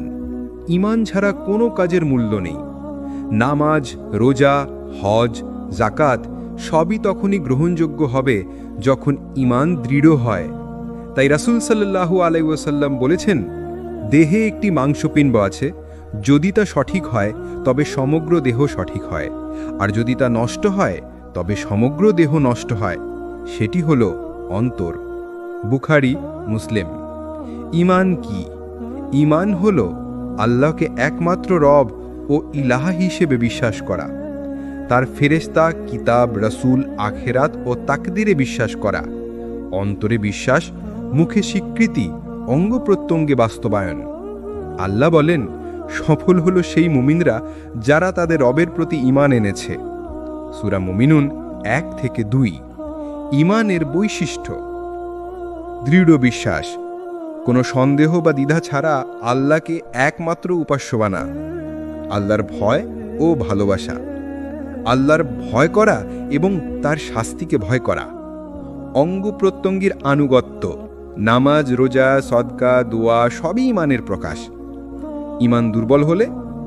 যখন ঈমান দুর্বল হয় তখন গুনাহে অভ্যস্ত হয়ে পড়ে মানুষ।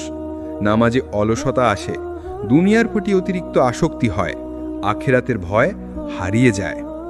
রাসূল সাল্লাল্লাহু আলাইহি ওয়াসাল্লাম বলেছেন, মুমিনের ঈমান কখনো বাড়ে কখনো কমে। মুসলিম। ঈমান দৃঢ় করার উপায়। কুরআন তিলাওয়াত। কুরআন হলো ঈমানের খাদ্য। প্রতিদিন কুরআন পাঠ ঈমানকে শক্তিশালী করে। নমাজে খুশু, মনোযোগ দিয়ে নামাজ পড়া অন্তরকে পরিশুদ্ধ করে। আল্লাহর স্মৃতি, জিকর, দোয়া ও ইস্তিগফার ঈমানকে জীবিত রাখে। সদকা ও নেক কাজ, অসহায়দের সাহায্য করা ঈমানকে দৃঢ় করে। সৎ পরিবেশ, ভালো বন্ধু ও মজলিসে থাকা ঈমানের জ্বালানি। সাহাবীদের ঈমানের উদাহরণ। আবু বকর রাসূলের হিজরতের সময় জীবন বাজি রেখেছিলেন। বিলালরা জুলুমের সময় বারবার বলেছিলেন আহাদ আহাদ, অর্থাৎ এক আল্লাহ এক আল্লাহ। খুবাইবরা মৃত্যুদণ্ডের সময়ও রাসূল সাল্লাল্লাহু আলাইহি ওয়াসাল্লামের প্রতি ভালোবাসায় অটল ছিলেন। তাদের ঈমানই তাদের জান্নাতের পথে এগিয়ে নিয়ে গেছিল। বর্তমান যুগে ঈমানের প্রয়োজন। আজকের যুগে নানা ফিতনা, দুনিয়ার মোহ, অশ্লীলতা ও অন্যায়, শিরক ও কুসংস্কার, অবিশ্বাস ও ধর্মবিদ্বেষ, এসব থেকে বাঁচতে হলে আমাদের ঈমানকে শক্তিশালী করতে হবে। বাস্তব শিক্ষা। একজন যুবক যার হাতে টাকা পয়সা ও সুযোগ ছিল, কিন্তু ঈমানের দৃঢ়তার কারণে সে হারাম কাজ থেকে বেঁচে গেল। কিয়ামতের দিন তার ঈমানই হবে মুক্তির কারণ। অন্যদিকে একজন ব্যক্তি দুনিয়ার চাকচিক্যে মগ্ন হয়ে ঈমানকে ভুলে গেল, শেষমেশ তার পরিণতি হলো ব্যর্থতা। দোয়া। রাসূল সাল্লাল্লাহু আলাইহি সাল্লাম প্রায়ই এই দোয়া করতেন, হে অন্তর পরিবর্তনকারী, আমার অন্তরকে আপনার দিনের উপর দৃঢ় রাখুন। তিরমিজি। ঈমান হলো মুমিনের জীবনের মূল ভিত্তি। দৃঢ় ঈমান ছাড়া দুনিয়ার জীবন আলোকিত হয় না, আখিরাতেও সফলতা পাওয়া যায় না। তাই আমাদের কর্তব্য হলো প্রতিদিন ঈমানকে শক্তিশালী করা, কুরআন, নামাজ, জিকির, সদকা ও তওবার মাধ্যমে। আল্লাহ বলেন, যারা ঈমান এনেছে এবং সৎ কাজ করেছে তাদের জন্য রয়েছে জান্নাত। সূরা বাকারা ৮২। মানুষের অন্তর সর্বদা প্রশান্তি খোঁজে। কেউ ধন সম্পদে খোঁজে, কেউ খ্যাতিতে, কেউ আবার আনন্দে। কিন্তু প্রকৃত প্রশান্তি আসে কেবল আল্লাহ এর ইবাদতে। বিশেষ করে নামাজ হলো সেই ইবাদত যা সরাসরি বান্দাকে তার রাবের সাথে সংযুক্ত করে। আল্লাহ বলেন, স্মরণ রেখো, আল্লাহর স্মরণেই অন্তর প্রশান্তি লাভ করে। সূরা রাদ ২৮। নামাজের মর্যাদা। ইসলামের স্তম্ভ। রাসূল আল্লাহু আকবার বলেছেন, ইসলামের ভিত্তি ৫টি বিষয় প্রতিষ্ঠিত: শাহাদাত, নামাজ, রোজা, যাকাত ও হজ। বুখারী, মুসলিম। কিয়ামতের প্রথম প্রশ্ন। কিয়ামতের দিনে বান্দার প্রথম হিসাব হবে নামাজ নিয়ে। যদি নামাজ সঠিক হয়, অন্য আমল সহজ হবে। মুমিনের পরিচয়। নামাজ মানুষকে অন্যদের থেকে আলাদা করে। যারা নামাজ প্রতিষ্ঠা করে তারা প্রকৃত মুমিন। নামাজের উপকারিতা। আল্লাহর সাথে সম্পর্ক। দিনে ৫ বার নামাজ বান্দাকে আল্লাহর সাথে সংযুক্ত করে। পাপ থেকে বিরত রাখা। আল্লাহ বলেন, নিশ্চয়ই নামাজ অশ্লীলতা ও মন্দ কাজ থেকে বিরত রাখে। সূরা আনকাবুত ৪৫। অন্তরের প্রশান্তি। সেজদার সময় মানুষ পৃথিবীর সমস্ত দুশ্চিন্তা ভুলে যায়। জান্নাতের পথ। নিয়মিত নামাজ জান্নাতের অন্যতম মাধ্যম। নামাজ অবহেলার পরিণতি। অন্তরে অশান্তি ও অন্ধকার নেমে আসে। দুনিয়ায় অভাব, অনটন, ব্যর্থতা দেখা দেয়। কিয়ামতের দিনে নামাজ অবহেলার কারণে জাহান্নামে যেতে হতে পারে। আল্লাহ বলেন, জাহান্নামে নিক্ষিপ্তদের জিজ্ঞেস করা হবে, কি তোমাদের এখানে নিয়ে এলো? তারা বলবে, আমরা নামাজ আদায়কারীদের অন্তর্ভুক্ত ছিলাম না। সূরা মুদ্দাসির ৪২-৪৩। ইবাদতের গুরুত্ব। নামাজ ছাড়াও অন্য ইবাদত রয়েছে যা বান্দাকে আল্লাহর নিকটবর্তী করে। রোজা অন্তর পরিশুদ্ধ করে ও তাকওয়া বৃদ্ধি করে। যাকাত সম্পদকে পবিত্র করে ও দরিদ্রের সহায়ক হয়। হজ জীবনের একবারের ফরজ যা আত্মাকে নবজন্মের মতো করে দেয়। দোয়া ও জিকির প্রতিদিনের সঙ্গী যা আল্লাহকে মনে রাখার মাধ্যম। নামাজে খুশু বা মনোযোগ। নামাজ শুধু শরীরের কাজ নয়, এটি অন্তরের ইবাদত। মনোযোগ দিয়ে কোরআনের আয়াত পড়া, অর্থ বোঝার চেষ্টা করা, সেজদায় আন্তরিক দোয়া করা, এগুলো নামাজে খুশু আনে এবং হৃদয়ে প্রশান্তি দেয়। সাহাবীদের নামাজের প্রতি ভালোবাসা। আলীরা যুদ্ধের সময় শরীরে তীর গেঁথে গেলে নামাজে দাঁড়িয়ে তা টেনে বের করতেন যেন ব্যথা অনুভব না হয়। আবু দারদা বলতেন, নামাজ হলো আমার চোখের শীতলতা। রাসূল আল্লাহু আকবার কষ্টের সময় বলতেন, হে বিলাল, আজান দাও, আমাদের শান্তি দাও। বাস্তব শিক্ষা। একজন যুবক যিনি ব্যবসা ও ব্যস্ততার মাঝেও প্রতিদিন ৫ ওয়াক্ত নামাজ পড়তেন, তার অন্তরে সব সময় প্রশান্তি থাকত। অন্যদিকে একজন ধনী নামাজ অবহেলা করত। অনেক সম্পদ থাকা সত্ত্বেও তার অন্তরে প্রশান্তি ছিল না। দোয়া। নামাজ শেষে প্রায়শই এই দোয়া করা উচিত। হে আমার রাব, আমাকে নামাজ কায়েমকারীদের অন্তর্ভুক্ত করুন এবং আমার সন্তানদেরও। সূরা ইব্রাহিম 40। নামাজ ও ইবাদত হল মুমিনের হৃদয়ের প্রশান্তি। নামাজ অবহেলা করা মানে অন্ধকারে ডুবে যাওয়া, আর নামাজ ঠিকভাবে আদায় করা মানে আল্লাহর নিকটবর্তী হওয়া ও জান্নাতের পথে চলা। রাসূল আল্লাহু আকবার বলেছেন, যে ব্যক্তি নামাজকে অটলভাবে প্রতিষ্ঠা করে, কিয়ামতের দিন তা তার জন্য আলো, প্রমাণ ও মুক্তির মাধ্যম হবে। আহমদ। মানুষের সৌন্দর্য তার মুখে নয়, বরং তার চরিত্রে। ইসলামের দৃষ্টিতে একজন প্রকৃত মুমিন সেই ব্যক্তি যার আচার আচরণ, কথা ও কাজ সবই সুন্দর চরিত্রের প্রতিফলন। আর চরিত্রের মধ্যে সবচেয়ে বড় বৈশিষ্ট্য হল সততা ও নৈতিকতা। রাসূল সাল্লাল্লাহু আলাইহি ওয়াসাল্লাম বলেছেন, আমি উত্তম চরিত্রকে পূর্ণতা দান করার জন্যই প্রেরিত হয়েছি। মুয়াত্তা মালিক। সততার গুরুত্ব, ঈমানের সাথে সম্পর্ক। রাসূল সাল্লাল্লাহু আলাইহি ওয়াসাল্লাম বলেছেন, সত্যবাদিতা নেকির দিকে নিয়ে যায় আর নেকি জান্নাতের দিকে নিয়ে যায়। বুখারী, মুসলিম। সমাজে আস্থা। একজন সৎ মানুষের কথায় সমাজ ভরসা করে। ব্যবসা, লেনদেন, দাওয়াত সবকিছুতেই সততা আস্থা তৈরি করে। আল্লাহর প্রিয় বান্দা হওয়া। আল্লাহ সত্যবাদীদের ভালোবাসেন এবং তাদের জন্য জান্নাতের প্রতিশ্রুতি দিয়েছেন। অসততার ক্ষতি। অন্তরে কালিমা জমা হওয়া। মিথ্যা ও প্রতারণা মানুষের অন্তরকে অন্ধকারময় করে। আল্লাহর ক্রোধ। আল্লাহ বলেন, আল্লাহ মিথ্যাবাদীদের ভালোবাসেন না। সূরা আলে ইমরান। কিয়ামতের দিনে লাঞ্ছনা। রাসূল সাল্লাল্লাহু আলাইহি ওয়াসাল্লাম বলেছেন, মুনাফিকের 3টি আলামত আছে। কথা বললে মিথ্যা বলে, প্রতিশ্রুতি দিলে ভঙ্গ করে, আমানত পেলে খেয়ানত করে। নৈতিকতার সৌন্দর্য। নৈতিকতা শুধু ভালো কথাবার্তা নয়, বরং হাসি মুখে কথা বলা, মানুষের কষ্টে পাশে দাঁড়ানো, ধৈর্য ধারণ, অন্যায়ে না জড়ানো। রাসূল সাল্লাল্লাহু আলাইহি ওয়াসাল্লাম বলেছেন, তোমাদের মধ্যে সেই ব্যক্তি আমার নিকটতম হবে যার চরিত্র সবচেয়ে উত্তম। তিরমিজি। সাহাবীদের সততা ও চরিত্র। আবু বকর রাদিয়াল্লাহু আনহু ছিলেন সর্বাধিক সত্যবাদী, তাই তাকে বলা হয়েছিল আস-সিদ্দিক। উমর রাদিয়াল্লাহু আনহু ছিলেন ন্যায় বিচারের প্রতীক। তার শাসনামলে দুর্বল ও শক্তিশালী সবার জন্য সমান বিচার হতো। ওসমান রাদিয়াল্লাহু আনহু ছিলেন লজ্জাশীল ও উদার। আলী রাদিয়াল্লাহু আনহু ছিলেন জ্ঞানের ভাণ্ডার ও সাহসী। বাস্তব জীবনে সততার প্রয়োজন। আজকের দুনিয়ায় ব্যবসায় প্রতারণা, পরীক্ষায় নকল, চাকরিতে ঘুষ, কথায় মিথ্যা এসব সমাজকে ধ্বংস করছে। কিন্তু যদি প্রতিটি মানুষ সততা ও নৈতিকতার আলোয় আলোকিত হয়, তবে সমাজে শান্তি ও ন্যায় বিচার প্রতিষ্ঠিত হবে। ছোট ছোট নৈতিক শিক্ষা। হাসি মুখে সালাম দেওয়া, এটি একটি সদকা। কাউকে কষ্ট না দেওয়া। প্রকৃত মুসলিম সেই যার হাত ও জিহ্বা থেকে মানুষ নিরাপদ থাকে। প্রতিশ্রুতি রক্ষা করা, এটি ঈমানের অঙ্গ। ক্ষমাশীলতা, রাগ দমন করা মুমিনের সৌন্দর্য। বাস্তব উদাহরণ। একজন ব্যবসায়ী লেনদেনে সর্বদা সত্যবাদী ছিলেন। লাভ কম হলেও তিনি হারাম পথে যাননি। আল্লাহ তার ব্যবসায় বরকত দিয়েছেন, মানুষ তার উপর আস্থা রেখেছে। অন্যদিকে একজন অসৎ ব্যবসায়ী অল্প সময়ই ধনী হলেও শেষমেশ মানুষ তাকে ঘৃণা করেছে, আল্লাহর শাস্তি তাকে আঘাত করেছে। দোয়া।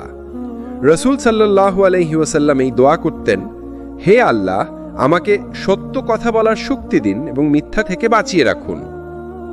সততা ও নৈতিকতা ছাড়া একজন মুসলিমের ঈমান পূর্ণ হয় না। সত্যবাদিতা জান্নাতের পথে নিয়ে যায়, আর মিথ্যা ও প্রতারণা জাহান্নামের দিকে ঠেলে দেয়। তাই আমাদের প্রত্যেকের কর্তব্য হল সর্বদা সত্য বলা, আমানত রক্ষা করা, ন্যায় ও নৈতিকতায় অটল থাকা। রাসূল সাল্লাল্লাহু আলাইহি ওয়াসাল্লাম বলেছেন, সর্বোত্তম মানুষ সেই যে মানুষের জন্য কল্যাণকর। আহমদ।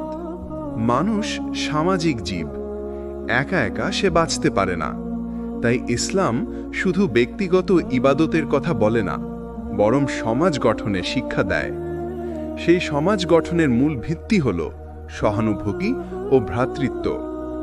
রাসূল সাল্লাল্লাহু আলাইহি ওয়াসাল্লাম বলেছেন, মুমিনরা একে অপরের প্রতি ভালোবাসা দয়া ও সহানুভূতিতে এক দেহের মতো।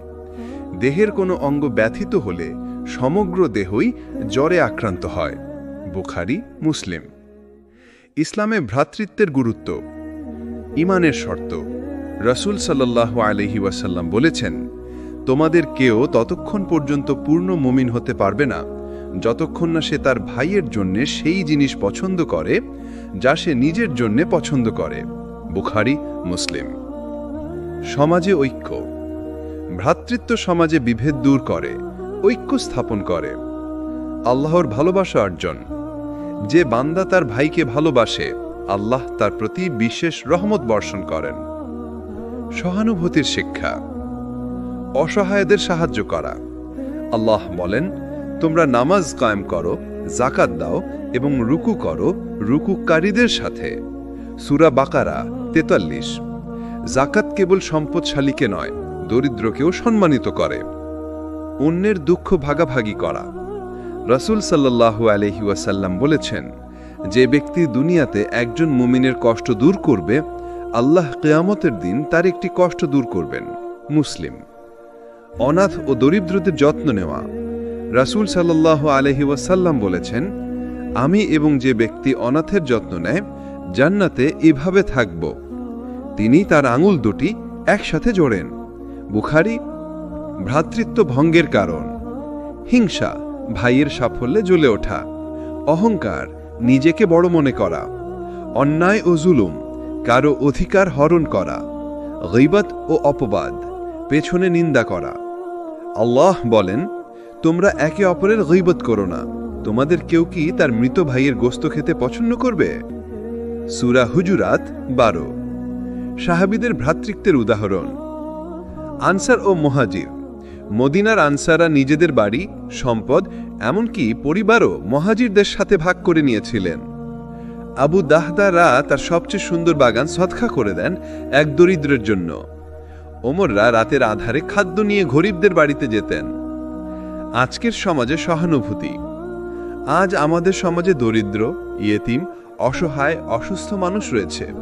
তাদের পাশে দাঁড়ানো, শিক্ষা ও চিকিৎসায় সহায়তা করা, প্রতিবেশীর খোঁজ নেওয়া, এই সব কাজই সহানুভূতি ও ভ্রাতৃত্বের বাস্তব প্রয়োগ। বাস্তব শিক্ষা। একজন যুবক প্রতিদিন সামর্থ্য অনুযায়ী দরিদ্রদের সাহায্য করত। তার এই ভ্রাতৃত্বপূর্ণ আচরণে সমাজের মানুষ তাকে ভালোবাসত। অন্যদিকে একজন ধনী কৃপণ ব্যক্তি কারো দুঃখে পাশে দাঁড়াত না। শেষমেশ তার মৃত্যুর পর সমাজ তাকে ভুলে যায়। ভ্রাতৃত্ব রক্ষার উপায়। সালাম দেওয়া এবং ভালোবাসা ছড়ানো। একে অপরের ভুল ক্ষমা করা। কারো প্রয়োজন হলে পাশে দাঁড়ানো। দোয়া করা। নিজের ভাইয়ের জন্য গোপনে দোয়া করলে ফেরেশতা বলে, তোমার জন্যও তাই। দোয়া। রাসূল দোয়া করতেন, হে আল্লাহ, আমাদের অন্তরগুলোকে একত্রিত করুন, আমাদের মধ্যে শান্তি ও ভালোবাসা স্থাপন করুন। সহানুভূতি ও ভ্রাতৃত্ব শুধু একটি নীতি নয়, এটি ইসলামের প্রাণ।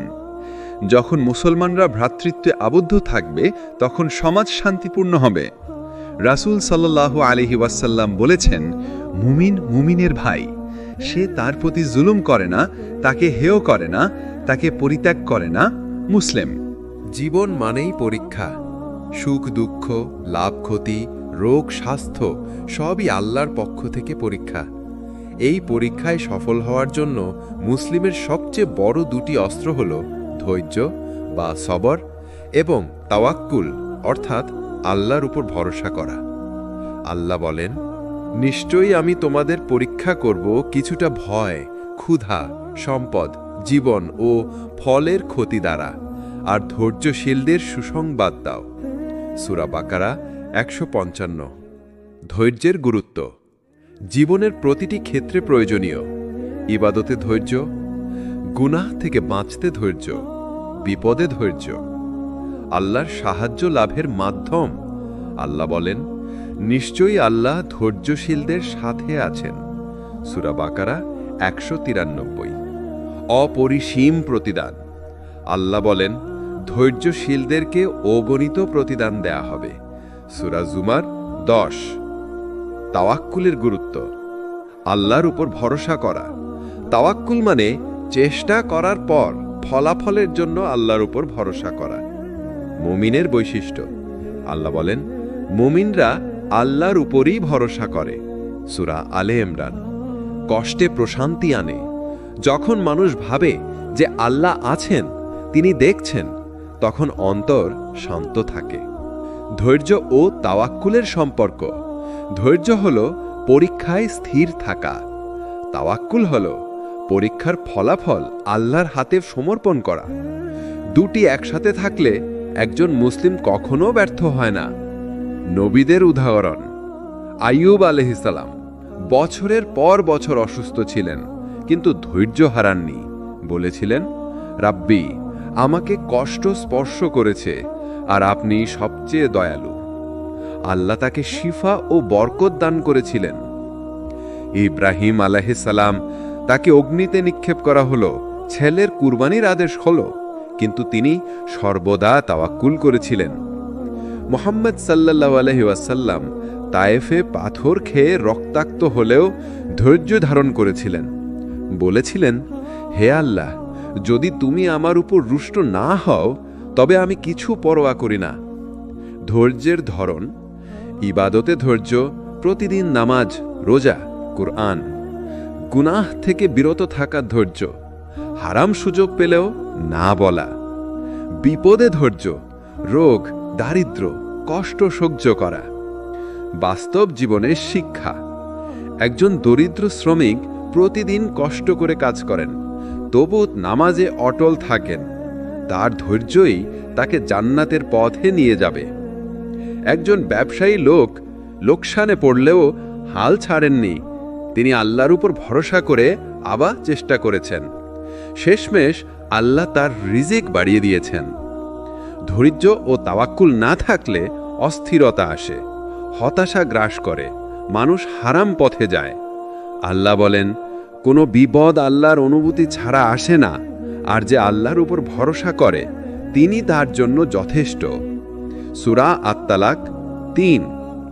দোয়া।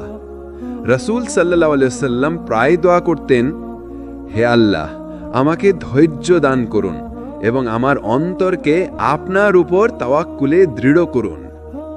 ধৈর্য ও তাওয়াক্কুল হল মুমিনের ঢাল। জীবনের ঝড় ঝঞ্ঝায় এই দুটি গুণ যাকে ঘিরে রাখে, সে কখনো পরাজিত হয় না। রাসূল সাল্লাল্লাহু আলাইহি ওয়াসাল্লাম বলেছেন, মুমিনের অবস্থা বিস্ময়কর, তার প্রতিটি অবস্থাই কল্যাণকর। সুখ পেলে সে শুকরিয়া দেয়, তা তার জন্য কল্যাণ। কষ্ট পেলে সে ধৈর্য ধরে, তাও তার জন্য কল্যাণ। ইসলামের আলো কেবল নিজের জন্য নয়, বরং সমগ্র মানবজাতির জন্য। তাই একজন মুসলিমের দায়িত্ব হল আল্লাহের দ্বীনকে অন্যের কাছে পৌঁছে দেওয়া। দাওয়াত বা দ্বীন প্রচার শুধু আলেমদের কাজ নয়, বরং প্রতিটি মুমিনের দায়িত্ব।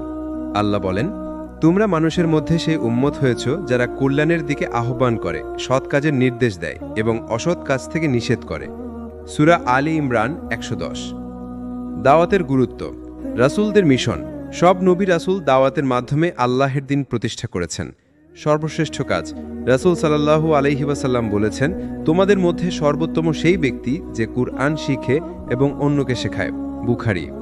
আল্লাহর নিকট প্রিয় কাজ। একজন মানুষ যদি দাওয়াতের মাধ্যমে হিদায়াত পায়, তা পৃথিবীর সব কিছুর চেয়ে উত্তম। রাসূল সাল্লাল্লাহু আলাইহি ওয়াসাল্লামের দাওয়াতের পদ্ধতি। সততা ও উত্তম চরিত্র। দাওয়াতের আগে রাসূল সাল্লাল্লাহু আলাইহি ওয়াসাল্লাম তার চরিত্র দ্বারা মানুষকে আকৃষ্ট করতেন। মক্কার মানুষ তাকে বলতো আল আমিন, বিশ্বস্ত। ক্রমিক শিক্ষা। তিনি প্রথমে তাওহীদ ও ঈমানের দিকে আহ্বান করেছেন, ধীরে ধীরে ফরজ ও হারাম সম্পর্কে শিক্ষা দিয়েছেন। ধৈর্য ও সহনশীলতা। তায়েফে প্রত্যাখ্যাত হয়েও তিনি ধৈর্য ধারণ করেছিলেন। মক্কায় ১৩ বছর কষ্ট সহ্য করেছেন। ভালোবাসা ও দয়া। রাসূল সাল্লাল্লাহু আলাইহি ওয়াসাল্লাম মানুষের সাথে কোমল আচরণ করতেন। তিনি বলতেন, তোমরা মানুষকে সহজ করে দাও, কঠিন করো না, সুসংবাদ দাও, ভীতি প্রদর্শন করো না। বুখারী ও মুসলিম। দাওয়াতের উপায়। কুরআন ও সুন্নাহর আলোকে কথা বলা। নিজের মতামত নয়, বরং আল্লাহ ও তার রাসূল সাল্লাল্লাহু আলাইহি ওয়াসাল্লামের বাণী পৌঁছে দেওয়া। আচরণের মাধ্যমে দাওয়াত। একজন মুসলিমের আচরণই দাওয়াতের সবচেয়ে বড় মাধ্যম। নরম ভাষা ব্যবহার। আল্লাহ মুসা আলাইহিকে ফিরআউনের কাছে পাঠিয়ে বলেছিলেন, তার সাথে কোমল ভাষায় কথা বলো। সূরা তোহা ৪৪। আধুনিক মাধ্যম ব্যবহার। আজকের যুগে বই, ভিডিও, সামাজিক যোগাযোগ মাধ্যম দাওয়াতের গুরুত্বপূর্ণ উপায়। দাওয়াতের প্রতিবন্ধকতা: অজ্ঞতা, জ্ঞান না থাকলে মানুষ দাওয়াত বুঝতে পারে না। অহংকার, ফেরাউনের মতো অনেকে অহংকারে হিদায়াত গ্রহণ করে না। সমাজের চাপ, অনেকেই সমাজের ভয়ে দ্বীনের কথা বলে না। ধৈর্যের অভাব, দাওয়াতের কাজ সহজ নয়, কষ্ট, উপহাস, বিরোধিতা সহ্য করতে হয়। সাহাবীদের দাওয়াত: মুসআব বিন উমাইর রাদি মদিনায় গিয়ে অল্প সময়ে অসংখ্য মানুষকে ইসলামে দাওয়াত দিয়েছিলেন। আবু বকর রাদি তার দাওয়াতের মাধ্যমে উসমান, তলহা, জুবায়ের, সাদ সহ অনেক বড় সাহাবী ইসলাম গ্রহণ করেছিলেন। উমর রাদিয়াল্লাহু আনহু ইসলাম গ্রহণের পর দাওয়াতের শক্তি দ্বিগুণ হয়ে গিয়েছিল। বাস্তব শিক্ষা: একজন সাধারণ মানুষ যিনি অফিসে নামাজ পড়েন, হারাম থেকে বিরত থাকেন এবং সৎভাবে চলেন, তার আচরণই অনেককে দাওয়াতের দিকে আকৃষ্ট করে। অন্যদিকে কেউ যদি নামাজ পড়ে কিন্তু মিথ্যা বলে, প্রচারণা করে, তাহলে তার দ্বীনের দাওয়াত গ্রহণযোগ্য হয় না। দাওয়াতের শিষ্টাচার: নিজে আমল করা, তারপর দাওয়াত দেওয়া। ধৈর্যশীল হওয়া, মানুষের স্তর অনুযায়ী শিক্ষা দেওয়া। গোপনে এবং প্রকাশ্যে দাওয়াতের ভারসাম্য রাখা। দোয়া: রাসূল সাল্লাল্লাহু আলাইহি ওয়াসাল্লাম দোয়া করতেন, হে আল্লাহ, আমার কথাগুলো মানুষের অন্তরে গ্রহণযোগ্য করে দিন। দাওয়াত ও দ্বীন প্রচার হলো ইসলামের প্রাণ। রাসূল সাল্লাল্লাহু আলাইহি ওয়াসাল্লামের জীবন আমাদের শিক্ষা দেয়, সততা, ধৈর্য, ভালোবাসা ও জ্ঞানের মাধ্যমে মানুষকে দ্বীনের দিকে আহ্বান করতে হবে। আল্লাহ বলেন, তুমি তোমার প্রভুর পথে আহ্বান করো জ্ঞান ও সুন্দর উপদেশের মাধ্যমে, আর তাদের সাথে উত্তমভাবে বিতর্ক করো। সূরা নাহাল 125। ইসলাম শুধু ব্যক্তিগত জীবন ও সমাজ গঠনের কথা বলে না, পারিবারিক জীবনকেও গুরুত্ব দেয়। পারিবারিক সম্পর্ক হল সমাজের ভিত্তি। যদি পরিবার সুসংহত ও শান্তিপূর্ণ হয়, সমাজও শান্ত হয়। রাসূল সাল্লাল্লাহু আলাইহি ওয়াসাল্লাম বলেছেন, নিশ্চয়ই সবচেয়ে উত্তম তোমাদের মধ্যে সেই ব্যক্তি যার চরিত্র তার পরিবারের জন্যও ভালো। তিরমিজি। পরিবারে ইসলামী মূল্যবোধ: ভালোবাসা। পরিবারে ভালোবাসা থাকতে হবে, তা না হলে মনোবল ও শান্তি হারায়। শান্তি ও সহমর্মিতা: অভ্যন্তরীণ শান্তি সন্তান ও জীবনসঙ্গীর হৃদয়েও ছড়িয়ে পড়ে। দায়িত্ব পালন: পিতার দায়িত্ব সন্তানদের নৈতিক শিক্ষা দেওয়া, মা সন্তানদের স্নেহ ও শৃঙ্খলা প্রদান। ধৈর্য ও সহনশীলতা: পরিবারে ছোটখাটো বিরোধ ও ভুল বোঝাবুঝি থাকবে, ধৈর্য রাখতে হবে। নবী সাল্লাল্লাহু আলাইহি ওয়াসাল্লামের পারিবারিক জীবন হাজার দিক্কির উদাহরণ। তিনি স্ত্রীদের প্রতি কোমল ছিলেন, কখনো রাগে অপ্রয়োজনীয় কথা বলতেন না।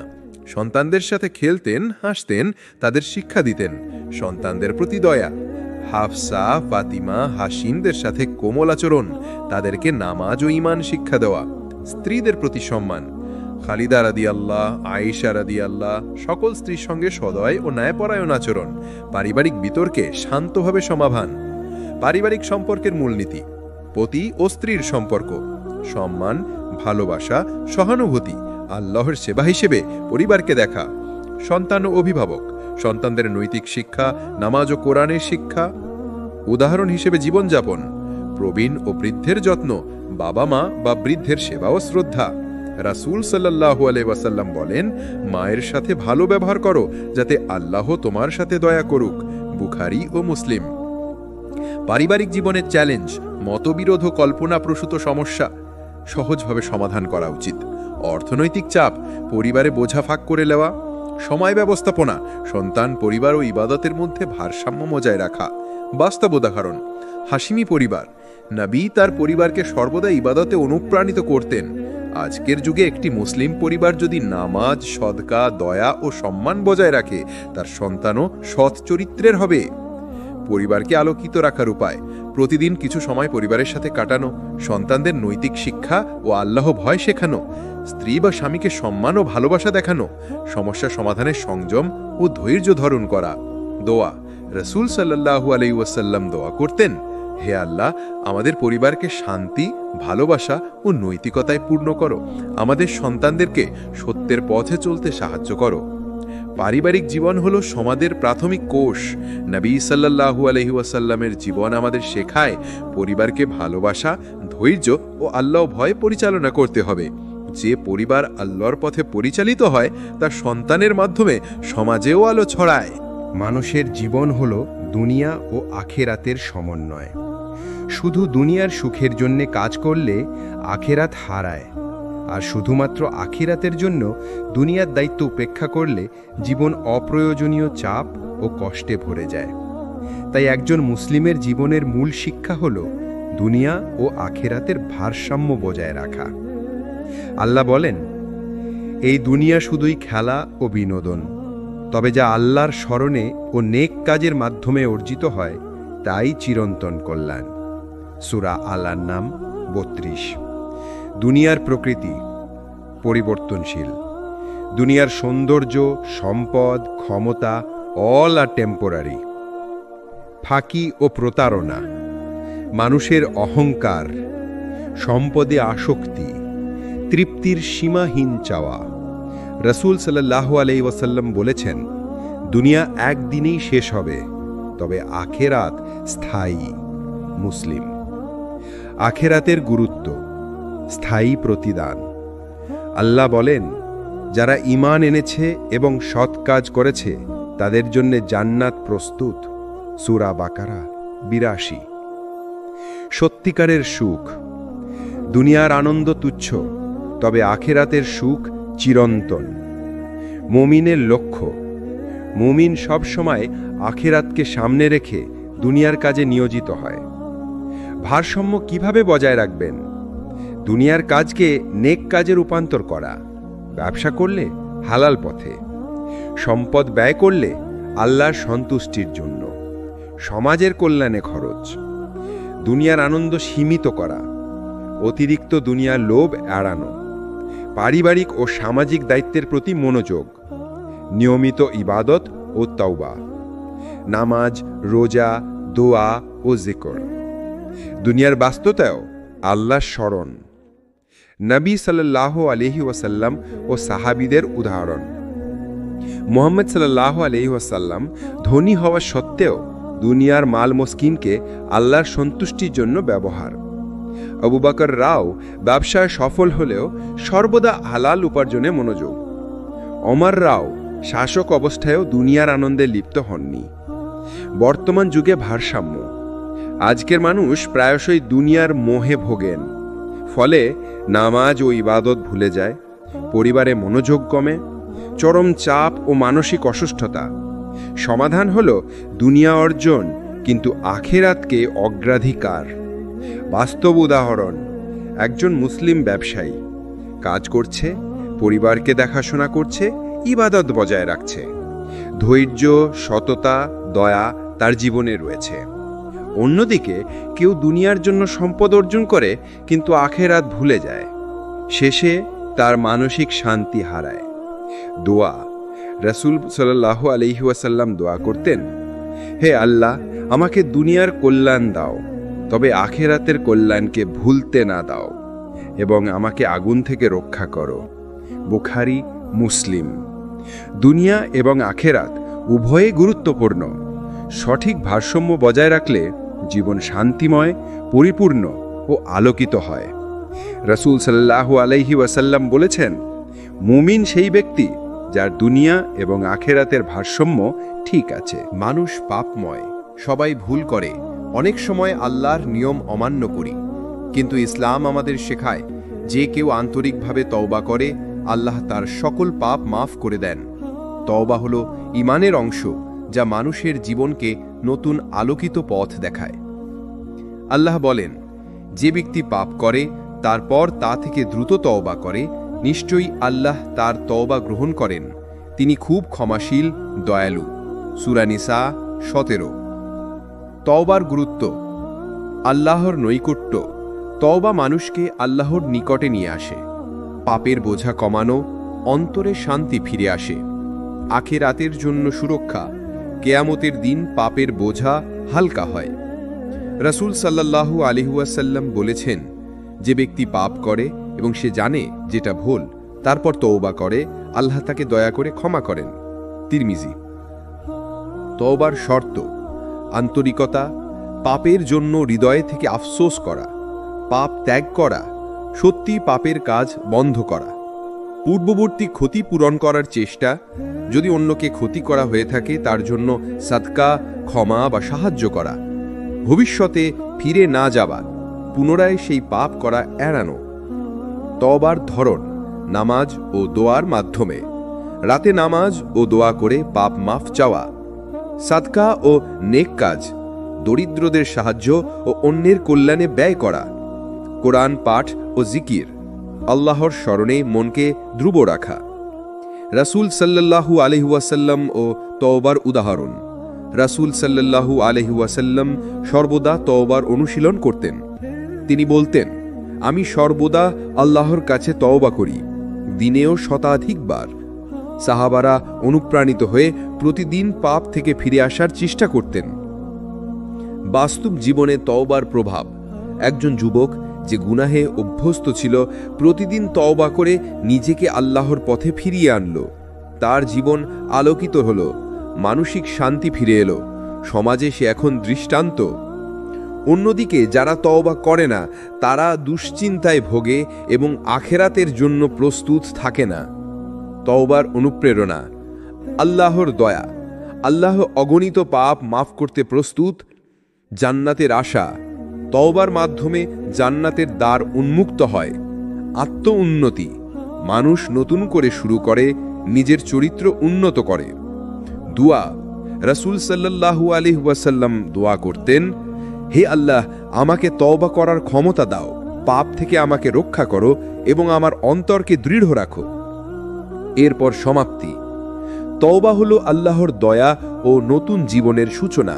যে ব্যক্তি আন্তরিকভাবে তওবা করে, আল্লাহ তার জীবন আলোকিত করে দেন। রাসূল সাল্লাল্লাহু আলাইহি ওয়াসাল্লামই বলেছেন, যে ব্যক্তি পাপ করে এবং পরে আল্লাহর কাছে ফিরে আসে, আল্লাহ তার জন্য নতুন জীবন সৃষ্টি করেন। সুতরাং প্রতিটি মুসলিমের দায়িত্ব হল পাপ থেকে তওবা করা, নেক কাজের মাধ্যমে জীবন আলোকিত করা এবং আল্লাহর নৈকট্য অর্জন করা।